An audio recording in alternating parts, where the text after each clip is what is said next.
Good morning. Welcome to Peace Out, where we are all learning together to just give God those anxieties and let Him give us His peace, right? So, and it's a process. We found out over the last 3+ years that that's a process. There's not just a button you push and go, okay, now I got all the peace I need and knowing all my anxieties are gone. Instead, it's a process and it's over and over. And hopefully, we're getting a little faster about going, oh, here's all my anxieties, God, I need some peace today. Or just asking Him for peace before the anxieties come. Well, that's a novel idea, right? Before you even get all uptight, before I get anxious, I won't put that on y'all because that's just me, right? But before I get all anxious, before I get all uptight, just accept His peace first. Make up your mind in the morning that I'm just going to trust God no matter what today. And then all your other decisions, just follow that peace and follow that trust, right? So, but it's a process.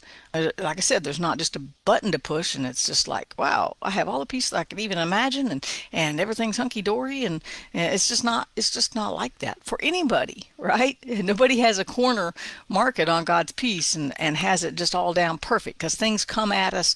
We have stressors that come at us every day. We have situations to deal with every day. We have good things that come and bad things that come, and so our anxieties can just be all over the place. But if you make that decision early in the morning, I'm just going to trust God today, no matter what, it's going to be lots easier, right? Lots easier. And then it just gets easier to go, oh wait, let me get His peace first. Let me get what God thinks on this. So this morning, as I was studying, and I was actually looking back because I've been thinking so much lately about prayer, what prayer means. Is there a perfect prayer? And I think there is. It's whichever one you are praying right now, right? Whatever prayer you have on your heart, whether you even speak it out loud or not, is going to be the perfect prayer because it's your right now cry, right? So and so I've looked, and I've been looking, and so this morning I went back and went, well, I wonder what the first prayer is in the Bible, because there's kind of this law of first mentions. It's kind of a whenever it's mentioned first in the scriptures is significant. And so I was looking back, I was like, well, what was the first prayer? So I got all the way to chapter 7 of Genesis, and prayer isn't even mentioned. And I was like, well, that's a little disappointing. Did nobody pray? Did they not know how to pray? But then I went back to chapters 1 and 2 and looking back, and I thought, you know what? God walked with Adam and Eve. It said in the cool of the evening, He walked with them and communed with them. And that would be prayer, not Him talking to them, but talking to God it is so simple. It's just conversations with God. And so we have Him talking to Adam and Eve. We have God talking to Cain. God told Cain, He said, you're fixing to sin really bad, but you don't have to. And why that gives me hope is that was in the Old Testament. Now we're in the New Testament. Right? We're covered by the blood of Christ. Cain wasn't covered by the blood of Christ. Well, technically, theologically, I could go off into that, but I won't. Okay, I'll keep it here. So if he could not sin because God's given him the power in the Old Testament, how much better should it be for us in the New Testament? How much easier should it be for us under the covenant? See, because when we sin, it doesn't break anything. Right? When we sin, God didn't throw up His hands and go, I don't even know what to do with them. No, He's already covered it.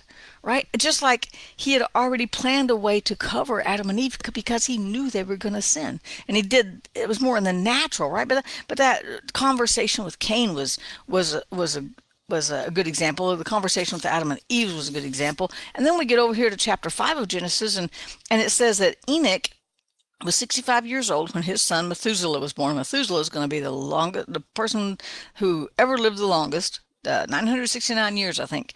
After the birth of Methuselah, Enoch lived another 300 years. Whew, that's a long time. But listen to this. He lived another 300 years in close fellowship with God. And I'm like, whoa, he enjoyed close fellowship with God throughout his life. Then suddenly he disappeared because God took him. God said, hey, why don't you go over to my house for a while, for the day? And then it was never night, right? So he just stayed there. And so in this fourth and fifth chapter, the last of chapter 4 also says that that's when people began to first worship the Lord. Now, in the old King James, it said they first began to call on the Lord. And I'm like, so That's the last verse in the first four of chapter 4, and I'm like, so all these other conversations, they weren't calling on God? You know, is that when they kind of started praying? Is that when they kind of started um, talking to God? You know, it was in chapter 4, and then we have Enoch coming up, and it says he had close fellowship with God. And then in chapter 6, we have Noah. And Noah is kind of an amazing character here, right? And Noah is very interesting because it says that chapter 6, verse 9 says this, he consistently followed God's will. I'm like, wow, how do you do that? Because I mess up all the time, right? He consistently followed God's will and enjoyed, here you go, a close relationship with God. Noah had a close relationship with God. And I'm like, what did that look like? But isn't that what prayer is all about? Prayer is not about having a list of things. You know, I mean, it's okay to have a list, but it's not all about just going, okay, God, I need you to do this. Can you help me with this? Can you help me with that? I need help with this. I need money. I need a better job. I need a better house. I need a better car. I need more groceries. I need. It's not a need list, right? Prayer is just visiting with God, communicating with God, having a relationship. That's what prayer is all about. And, you know, I've mentioned this before, but no two prayers in the Bible are the same because they were all in at different times. They were all in different, each person who prayed, and we have an account of it, there were different circumstances. Maybe they were barren. Maybe they were in captivity like Daniel. Maybe they were just praising God because the temple was built like Solomon, right? But they're all different. And so they all have totally different elements.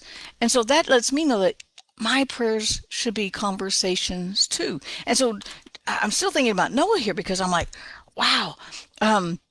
Noah, it says in the last verse of chapter 6, it says, Noah did everything exactly as God commanded him.